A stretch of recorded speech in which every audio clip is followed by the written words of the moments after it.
안녕하세요. 부동산을 이야기하는 정달빛입니다. 2025년 1월 20일 미국 군함의 정치, 외교, 경제, 군사 등의 무기들을 가득 싣고서 승선한 트럼프 선장을 필두로 조력자들이 세계 대항해의 시작을 드디어 알렸습니다. 그 옛날 미국의 신식민주의 즉 팽창주의가 시작된 듯합니다. 이에 따라 기축통화국인 달러의 위상이 점점 더 강해지고 있는데요.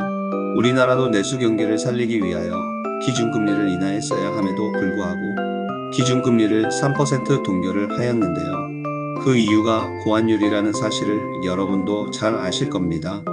강달러가 더욱 강해지지 않을까 싶은데요. 다행히도 우리나라는 아직 언급이 없는 것 같아 현재 1430원대로 안정을 찾았습니다. 그러나 섣불리 판단하기는 이른 것 같습니다.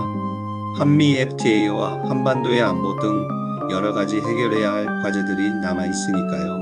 당장 2월 1일부터 멕시코와 캐나다에 25% 관세를 부과한다고 하니 멕시코에 생산기지를 둔 한국의 수출기업들이 분주하게 미국으로 이전을 검토하고 있습니다.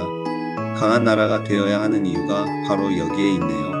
고환율에 따른 원화가치 하락에 따라서 수출업체와 수입업체의 희비가 엇갈리는 것을 여러분을 잘 아시리라 봅니다. 그러나 예전처럼 마냥 그렇지는 못한 것 같습니다.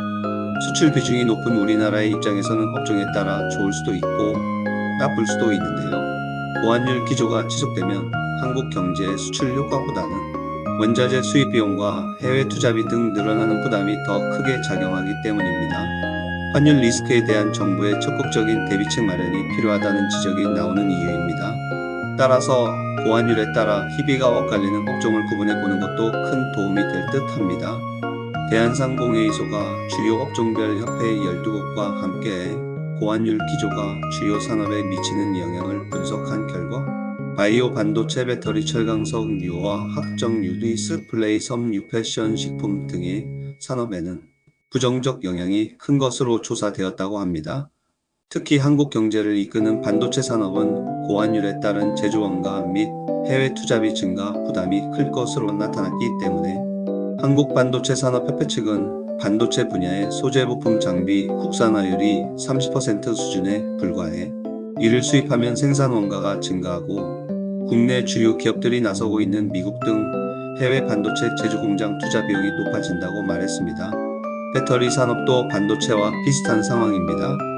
아울러 철강업과 석유화학 산업은 해외에서 주로 원재료를 수급합니다. 한국철강협회는 철광석, 연료탄 등 거의 전량 수입하는 원자재 가격 부담이 커진 상황이라고 우려했고 한국화학산업협회 역시 나프타 등을 수입할 때 달러 값이 오르면 실제 지급해야 하는 비용이 늘어나 부담스럽다고 말했다고 합니다. 당연 제약바이오 산업, 식품산업, 섬유 패션 산업 등도 원자재 가격 상승을 우려하고 있고 다만 고환율이 되면 조선자동차 기계 산업 분야에선 긍정적 효과가 더 클 것으로 전망되었습니다. 결론적으로 우리나라는 원자재를 수입해서 완제품을 만들어 수출을 하는 데 있어서 중국의 저가 공세 대비 가격 경쟁을 이길 수가 없으니 그 옛날처럼 고환율이 되면 수입업체는 원료를 강달러로 구입을 하는 것이 부담이 될 것이고 수출업체에게는 원화 가치가 하락하여 이익이라는 기본적인 공식이 달라진 것이 분명해 보입니다. 따라서 트럼프 2기 행정부가 관세 인상 조치 등을 시행하면 당분간 고환율이 지속될 것이며 국내 경제가 고환율 파도에 휩쓸리지 않도록 미국 등 주요 국가 통화 스와프 라인 확대를 추진하고 환율 피해 산업의 긴급 운영, 자금 및 금융 지원을 제공하는 등 정부의 역할이 중요해 보일 듯합니다. 지금까지 고환율에 대한 거시적인 구조를 이야기해 보았는데요. 거시적인 구조를 이해해야 하는 이유는 미시적인 우리나라 부동산의 경기를 예측하기 위하여 반드시 필요하다고 생각하기 때문입니다. 그리하여 부동산에 대한 안목을 더욱 넓혀서 투자에 도움이 되었으면 하는 바람이 큽니다.